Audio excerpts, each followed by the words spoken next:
This book is called A Tale of Two Goats by Tom Barber, illustrated by Rosalind Beardshaw. A Tale of Two Goats.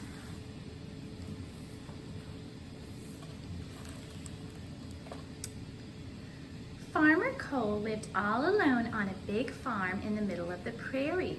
His only companion was a goat named Myrtle.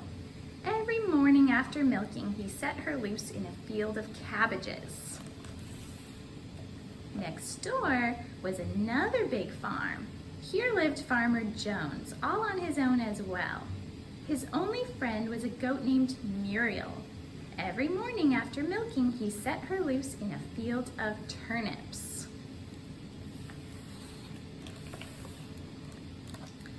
Between Myrtle's field of cabbages and Muriel's field of turnips ran a fence of wood and wire. It had been started by Farmer Cole and added to by Farmer Jones. "It's the only way to stop this greedy goat from making off with my vegetables," both farmers said to themselves. Things may have stayed like this forever had it not been for one surprising fact. Myrtle, with her cabbages, preferred turnips, and Muriel, with her turnips, preferred cabbages. Oh, neither of them likes the things on their side of the fence. They want the things on the other side of the fence.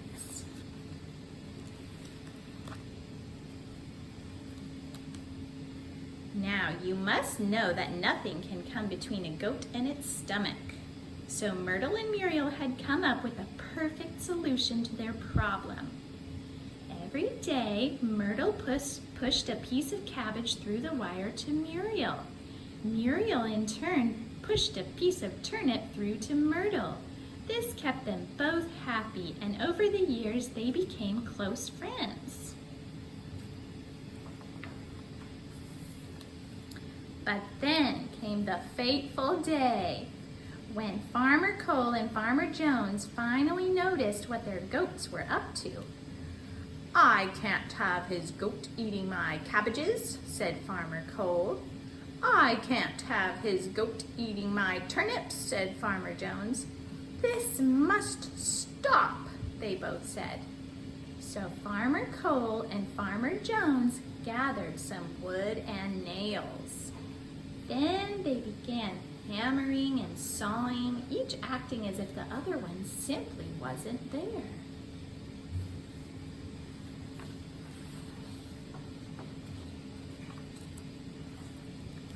They only stopped when there was not the tiniest gap left where the goats might push through a morsel.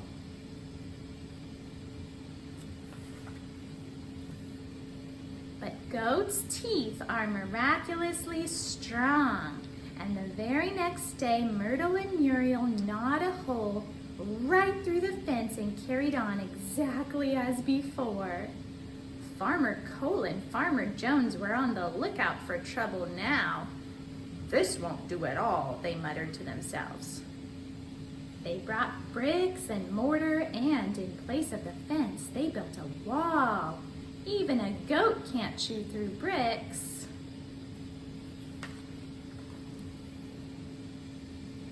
But goats can dig when they put their minds to it. So the very next day, Myrtle and Muriel tunneled right underneath the wall. They met up in the middle and swapped turnip for cabbage as usual. Well, the farmers weren't going to put up with that.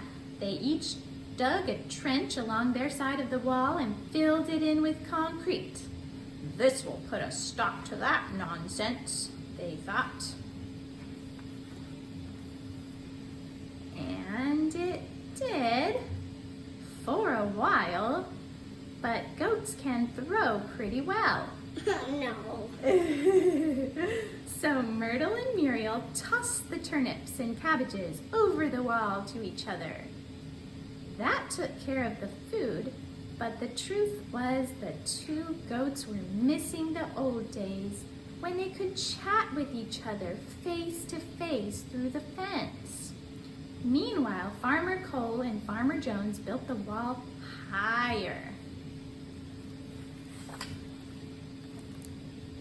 But goats, as you know, are expert climbers. So Farmer Cole and Farmer Jones built the wall even higher.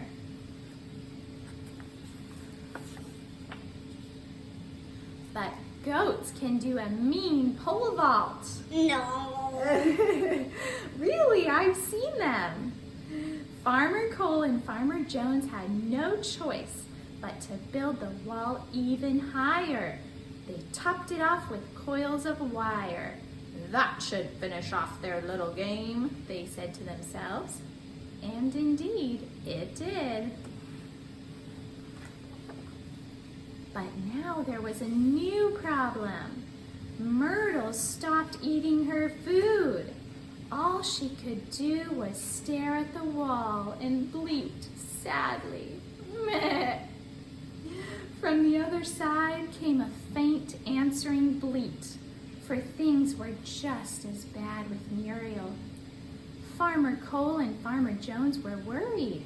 They tried everything: pea soup, peeled carrots, straw hats, even a turnip and a cabbage. But neither Myrtle or Muriel would take a bite. Soon, Myrtle and Muriel were nothing more than bags of bones. Farmer Cole and Farmer Jones were at their wits' end. As a last resort, they called in the veterinarian, who told them both the same thing. It was a restless night for the farmers, and in the morning they both carried their goats down to the field. Then they went back to fetch their tractors.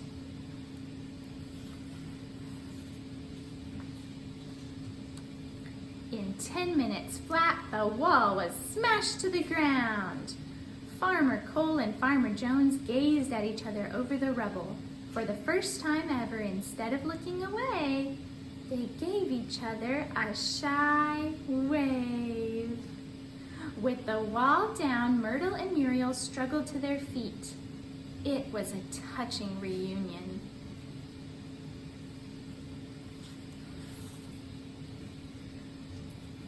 Myrtle was soon shredding a cabbage, while Muriel was on her second turnip. Farmer Cole and Farmer Jones were so relieved to see their goats happy again, and with the fence gone, it was hard to ignore each other. Soon they were chatting away. It was amazing what they found to talk about: tractors, vegetables, milk, and goats.